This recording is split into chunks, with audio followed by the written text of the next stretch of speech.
ಇವತ್ತು ಯತ್ನಾಳ್ ಅವರು ನ್ಯಾಯಕ್ಕೋಸ್ಕರ ಹೋರಾಟ ಮಾಡ್ತಾ ಇದ್ದಾರೆ.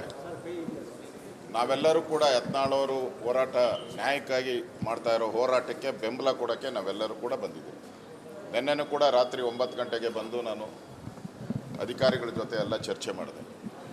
ಅಧಿಕಾರಿಗಳು ಒಂಥರ ಬೊಮ್ಮಾಯಿರು ಹೇಳ್ದಂಗೆ ಇದು ಸ್ವಾಯತ್ತ ಸಂಸ್ಥೆ ಇದು. ಆದರೆ ಇಲ್ಲಿ ಆ ಥರದ ಸ್ವಾಯತ್ತತೆ ಏನು ಕಾಣ್ತಾ ಇಲ್ಲ, ಫ್ರೀಡಮ್ ಏನೂ ಇಲ್ಲ ಇಲ್ಲಿ. ಪ್ರತಿಯೊಂದಕ್ಕೂ ಮಂತ್ರಿಯನ್ನು ಕಡೆ ನೋಡೋವಂಥ ಒಂದು ಚಟವನ್ನು ಬೆಳೆಸ್ಕೊಂಡಿದ್ದಾರೆ. ಯಾಕೆಂದರೆ ಪೊಲ್ಯೂಷನ್ ಬೋರ್ಡ್ ಅಂದರೆ ಪೊಲ್ಯೂಷನನ್ನು ತಡೆಯೋದಲ್ಲ, ಪೊಲ್ಯೂಷನ್ ಕ್ರಿಯೇಟ್ ಮಾಡುವ ಬೋರ್ಡ್ ಇದು. ಇಲ್ಲಿ ನಡೆಯುವಂಥ ಹಗರಣಗಳನ್ನು ಲೆಕ್ಕ ಹಾಕೋಕ್ಕೆ ಸಾಧ್ಯನೇ ಇಲ್ಲ. ನೆನ್ನೆ ಯಾವುದೋ ಕೆಂಗೇರಿಯಲ್ಲಿ ಹೋಗಿ ಒಂದು 8 ಅಡಿ ಅಂಗಡಿನ ಮುಚ್ಚಿ ಬಂದಿದ್ದಾರೆ. ಈಗ ನಮ್ಮ ಬೊಮ್ಮಾಯಿ ಅವರು ಹೇಳಿದ್ರು, ನದಿಗೆ ದಿನಕ್ಕೆ ಲಕ್ಷಾಂತರ ಲೀಟ್ರು ಮೊಲಾಸಿಸ್ ಹರಿದು ಹೋಗ್ತಾ ಇದೆ. ಪಾಪ ಅವನು ಯಾವನ 8 ಅಡಿಯಲ್ಲಿ ಅಂಗಡಿಗಿಂದ ನೀರು ಹೋಗ್ತೈತೆ ಅಂತ ಅವನು ಬಂದ್ ಮಾಡಿದಾರೆ. ಅಂದರೆ ಅರ್ಥ ಆಯ್ತಲ್ಲ, ಇಲ್ಲಿ ಬರಬೇಕಾದ್ರೆ ಇಲ್ಲಿ ನೀವು ಪಂಚೆ ಉಟ್ಕೊಂಡು ಜುಬ್ಬ ಹಾಕ್ಕೊಂಡು ಬಂದರೆ ಇಲ್ಲಿ ಎಂಟ್ರಿ ಇಲ್ಲ. ಇಲ್ಲಿ ಕೋಟ್ ಹಾಕ್ಕೊಂಬರ್ಬೇಕು, ಟೈ ಇರಬೇಕು, ಶೂ ಇರಬೇಕು, ಸೂಟ್ ಕೇಸ್ ಇರಬೇಕು. ಅವ್ರಿಗೆ ಮಾತ್ರ ಇಲ್ಲಿ ಎಂಟ್ರಿ, ಬೇರೆಯವ್ರಿಗೆ ಇಲ್ಲೇನು ಎಂಟ್ರಿ ಇಲ್ಲ. ಅದಕ್ಕೆ ಇದೊಂಥರ ಕಾರ್ಪೊರೇಟ್ ಕಂಪ್ನಿ ಥರ ಮಾಡ್ಕೊಂಬಿಟ್ಟವ್ರು. ಇಲ್ಲಿ ಕ್ಲಿಯರಾಗಿ ಕೋರ್ಟ್ ಆರ್ಡ್ರ್ ಕ್ಲಿಯರ್ ಇದೆ. ಅದರಲ್ಲಿ ಇದು respond number 1 is directed to issue CFO in favour of the petitioner ಅಂತಲೇ ಇದೆ. ಚೀಫ್ ಜಸ್ಟಿಸ್ ಮುಂದೆ ಆಗಿರೋವಂಥದ್ದು. ಇವರು 1 ವಾರ ಆಗಿದೆ ಆಲ್ರೆಡಿ. ಎಂಥ ಕೆಟ್ಟ ಅಧಿಕಾರಿ ಇದ್ದಾನೆ ಅಂದರೆ, ನನಗೆ ಬಂದೇ ಇಲ್ಲ ಸರ್ ಅಂತಾನೆ. ಇನ್ನು ಕಾಪಿ ಆದೇಶ ಆಗಿ 1 ವಾರ ಆಗಿದೆ. ಇವ್ರ ಪರವಾಗಿ 4 ಜನ ಲಾಯರ್ ಹೋಗಿ ನಿಂತಿದ್ದಾರೆ. ಅಲ್ಲಿ 4 ಜನ ಲಾಯರು ಅವ್ರ ಮುಂದೆನೇ AG ಅವರು ಹೋಗಿದ್ದಾರೆ. ಅವ್ರ ಮುಂದೆನೇ ಕೋರ್ಟ್ ಆರ್ಡ್ರನ್ನ ಓದಿದ್ದಾರೆ. ಕೋರ್ಟ್ ಆರ್ಡ್ರ್ ಓದ್ಮೇಲೆ ಜ್ಞಾನ ಬೇಡವ ಇವರಿಗೆ? ಈ ಥರ ಆಗಿದೆ. ಆಮೇಲೆ ಸರ್ಟಿಫೈಡ್ 1 ಗಂಟೆಗೆ ಬಂದು ಕೇಳಿದ್ರೆ 1 ಅವರಲ್ಲಿ ಮಾಡ್ಕೊಡ್ತೀನಿ ಅಂದರು. ಆಮೇಲೆ 1 ಅವರ್ ಆದಮೇಲೆ ಸರ್ಟಿಫೈಡ್ ಕಾಪಿ ತನ್ನಿ ಅಂತ ಸರ್ಟಿಫೈಡ್ ಕಾಪಿನ ತಂದಿದ್ರು. ನೋಡಿ, ಸರ್ಟಿಫೈಡ್ ಕಾಪಿ ಇದೆ, ಕೊಟ್ಟಿದ್ದಾರೆ. ಆಮೇಲೆ ಇನ್ನೊಂದು ಅವರ್ ವೆಯ್ಟ್ ಮಾಡಿ. ಅಷ್ಟರಲ್ಲಿ ಫೋನ್ ಬಂತು ಮೇಲೆಯಿಂದ, ಇವ್ರು ಕಿರುಕುಳ ಕೊಡಬೇಕು ಅಂತ ಇದ್ದೀರಿ, ಸರ್ಕಾರದಲ್ಲಿ ಯತ್ನಾಳ್ ಅವರಿಗೆ ತೊಂದರೆ ಕೊಡಬೇಕು ಅನ್ನೋದು ಒಂದು ಇದೆ, ಅದಕ್ಕೋಸ್ಕರ ಕೊಡಬೇಡಿ ಅಂತ. ಇವಳ ಮೂಕನ ಬಸವಣ್ಣ ಥರ ಕೂತವನಿದೆ. ಏನು ಮಾತು ಇಲ್ಲ, ಏನೂ ಇಲ್ಲ. ಮೆಂಬರ್ ಸೆಕ್ರೆಟ್ರಿ, ಚೇರ್ಮನ್ನು ಕಾಣೆ ಔಟಿದ್ದಾರೆ.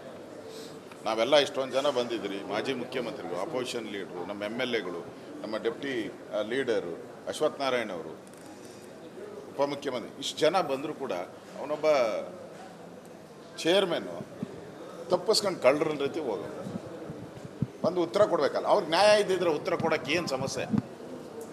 ನ್ಯಾಯ ಇದ್ದಿದ್ರೆ ಅವನ ಕಡೆ ಧೈರ್ಯವಾಗಿ ಬಂದು ಉತ್ತರ ಕೊಡ್ಬೋದಾಯ್ತು. ಸರ್, ಇಸ್ ಇಲ್ಲೀಗಲ್, ನಾನು ಅದಕ್ಕೆ ಕೊಡ್ತಾ ಇಲ್ಲ, ಅದು ರೈಟಿಂಗಲ್ಲೇ ಕೊಡಲಿ.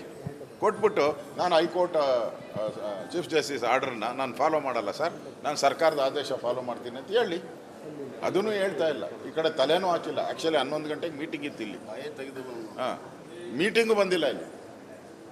ಅಂದರೆ ಯತ್ನಾಳ್ ಅವರಿಗೆ ಕಿರುಕುಳ ಕೊಡಬೇಕು, ತೊಂದರೆ ಕೊಡಬೇಕು ಅನ್ನೋ ಒಂದು ಹುನ್ನಾರವನ್ನು ಮಾಡ್ತಾ ಇದ್ದಾರೆ. ಈಗ ಬಂದಿರೋ ಇನ್ಫಾರ್ಮೇಷನ್ ಪ್ರಕಾರ ಇಲ್ಲಿ ಏನೋ ಬಂದು ಎಲ್ಲ ಗಲಾಟೆ ಮಾಡಿಬಿಟ್ರು, ಇಲ್ಲಿ ದಾಂಧಲೆ ಮಾಡಿಬಿಟ್ಟಿದ್ದಾರೆ, ಎಲ್ಲ ಹೊಡೆದಾಕ್ಬಿಟ್ಟಿದ್ದಾರೆ, ಬಂಧಿಸಿ ಅಂತೇಳಿ ಮೆಸೇಜ್ ಬಂದಿದೆ ನನಗಿರೋ ಇನ್ಫಾರ್ಮೇಷನ್ಸ್. ಎಂಥ ಕೆಟ್ಟ ಸರ್ಕಾರ! ಒಂದು ಕಡೆ ಮೂಢ ಹಗರಣ, ಇನ್ನೊಂದು ಕಡೆ ವಾಲ್ಮೀಕಿ ಹಗರಣ, ಇನ್ನೊಂದು ಕಡೆ ಖರ್ಗೆ ಹಗರಣ, ಇನ್ನೊಂದು ಕಡೆ ಜಿಂದಾಲ್ ಹಗರಣ. ಹಗರಣದಲ್ಲಿ ತುಂಬಿ ತುಳುಕ್ತಾ ಇರೋವಂಥ ಈ ಸರ್ಕಾರ, ಇವರಿಗೆ ನಾಚಿಕೆ ಆಗ್ಬೇಡ. ಕೋರ್ಟ್ ಆರ್ಡ್ರನ್ನ ಫಾಲೋ ಮಾಡಬೇಕು. ಇದು ಸರ್ಕಾರಕ್ಕೆ ಬರೋದೇ ಇಲ್ಲ, ಇದು ಸರ್ಕಾರಕ್ಕೆ ಸಂಬಂಧನೇ ಇಲ್ಲ.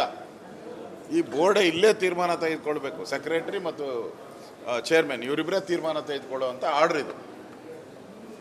ಆ ಕಡೆ ಮುಖ ಮಾಡಿ ತಿರುಗಿದ್ದಾರೆ ವಿಧಾನಸೌಧದ ಕಡೆ. ಅದರಿಂದ ಇದರಲ್ಲಿ ಅನ್ಯಾಯ ಆಗಿದೆ. ನ್ಯಾಯಕ್ಕೋಸ್ಕರ ಹೋರಾಟ ಮಾಡ್ತಾ ಇದ್ದೀರಿ. ನಾವೆಲ್ಲ ಕೂಡ ಯತ್ನಾಳ್ ಅವರಿಗೆ ಬೆಂಬಲ ಕೊಡ್ತೀರಿ. ನ್ಯಾಯ ಸಿಗಬೇಕು. ಇದು ರೈತರ ಪ್ರಶ್ನೆ. ಅದು ಮುಳುಗೋಗ್ದಂಥ ಫ್ಯಾಕ್ಟ್ರಿ, ಯಾವುದೋ ಮುಳುಗೋದು, ಯಾರೋ ಕಾಂಗ್ರೆಸ್ ಏನೋ ದೊಡ್ಡ ಲೀಡ್ರು ಮಾಡಿದ ಫ್ಯಾಕ್ಟ್ರಿ, ಅದು ಮುಳುಗೋಗಿತ್ತು. ಅದನ್ನು ಆ ಭಾಗದಲ್ಲಿ ಹಿಂದುಳಿದ ಜನಾಂಗ ಇರೋವಂಥದ್ದು. ಇದು ಕಲ್ಯಾಣ ಕರ್ನಾಟಕ, ವರದಿ ಪ್ರಕಾರ, ನಂಜುಂಡಪ್ಪ ವರದಿ ಪ್ರಕಾರ ಭಾಳ ಹಿಂದುಳಿದು, ಮೋಸ್ಟ್ ಬ್ಯಾಕ್ವರ್ಡ್. ಅದರಿಂದ ಇಷ್ಟು ಆ ಜಿಲ್ಲೆಯಲ್ಲಿ ಒಂದು ಉದ್ಯೋಗ, 2,000 ಜನಕ್ಕೆ ಉದ್ಯೋಗ ಸಿಗ್ತಾ ಇದೆ. ಸಾವಿರಾರು ಜನ ರೈತರಿಗೆ, ಕಬ್ಬು ಬೆಳೆಯುವಂಥವ್ರಿಗೆ ಅವರ ಬೆಳೆಗೆ ನ್ಯಾಯ ಬೆಲೆ ಸಿಗ್ತಾ ಇದೆ. ಇಷ್ಟಿದ್ರೂ ಕೂಡ ಮೋಸ ಮಾಡ್ತಾ ಇದ್ದಾರೆ ಅಂತ ಹೇಳಿದ್ರೆ ಇವರು ದ್ವೇಷದ ರಾಜಕಾರಣ ಮಾಡ್ತಾವ್ರೆ. ಇದರ ವಿರುದ್ಧ ನಮ್ಮ ಹೋರಾಟ ನಿಲ್ಲಲ್ಲ, ಹೋರಾಟ ಮಾಡೇ ಮಾಡ್ತೀರಿ. ನ್ಯಾಯಕ್ಕೋಸ್ಕರ ಹೋರಾಟವನ್ನು ಮಾಡ್ತೀವಿ. ಕ್ಯಾಪ್ಟನ್ ಅರ್ಜುನ್ ಕೊಂದಿದ್ದು ಯಾರು? ಅವ್ರ ನರೇಟಿವ್ ಎಲ್ಲಿ ತಂದಿಟ್ಟಿದ್ದಾರೆ ಅಂತಂದ್ರೆ ಸಂಪತ್ತನ್ನ ಹಂಚಿಬಿಡೋದು ಅಂತ. ಇದು ಸ್ಟುಡಿಯೋ ಟಿಪ್ಪು ಜಯಂತಿ ಮಾಡಕ್ಕೆ ಅವ್ರಿಗೆ ಖಂಡಿಸಿದ್ರು. Very nice. ಯಾರು ತಪ್ಪು ಮಾಡಿರೋದಿಲ್ಲಿ? ಓಲೈಕೆ ಹೇಳಿಕೆ ಇದು ಅಂತ ಹೇಳಿ ಯಾಕೆ ಪರಿಗಣಿಸಬಾರದು? ಕಿಚ್ಚಕ್ಕಲ್ಲ ವೇದಿಕೆ. ಇದು ಫೋಟೋ ಎಲ್ಲರದು ಒಂದು ಟೈಮ್. ನಿಮ್ಮ ಸಮಯ ಮುಗಿದಿದೆ. ಅವ್ರು ಹೇಳೋಕ್ಕಿಂತ ಮುಂಚೆನೆ ಹೇಗೆ ಪ್ರತಾಪ್ ಸಿಂಹ ಪಾಸ್ ಕೊಟ್ಟಿದಂತ ಆಗ್ಲಿ ಡಿಕ್ಲೇರ್ ಆಗೋಗಿತ್ತು ಅಂತ ನನಗೊಂದು ಡೌಟ್ ಬಂತು. ಸಾಕು ನಿಲ್ಸಿ. ಕೆಟ್ಟ ಪದ ಬಳಕೆ ಕಾಂಪಿಟೇಷನ್ ಇಟ್ಟಿಲ್ಲ ನಾವಿಲ್ಲಿ.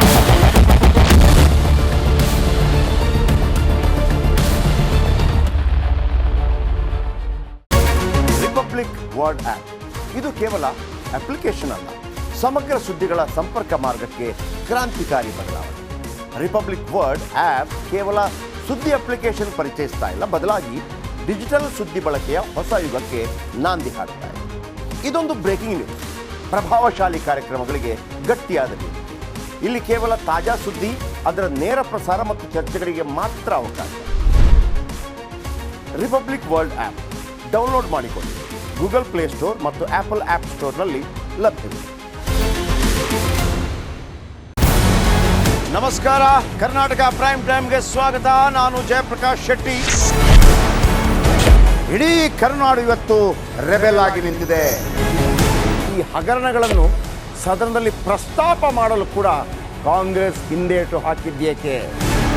ನಿಮ್ಗೆ ಸಂಬಳ ಅದಕ್ಕೆ, ನಿಮಗೆ ವಾಹನ ಅದಕ್ಕೆ, ನಿಮಗೆ ವೆಪನ್ ಅದಕ್ಕೆ, ನೀವು ಅದನ್ನು ಸೆರೆ ಹಿಡಿಬೇಕಾಗಿತ್ತು.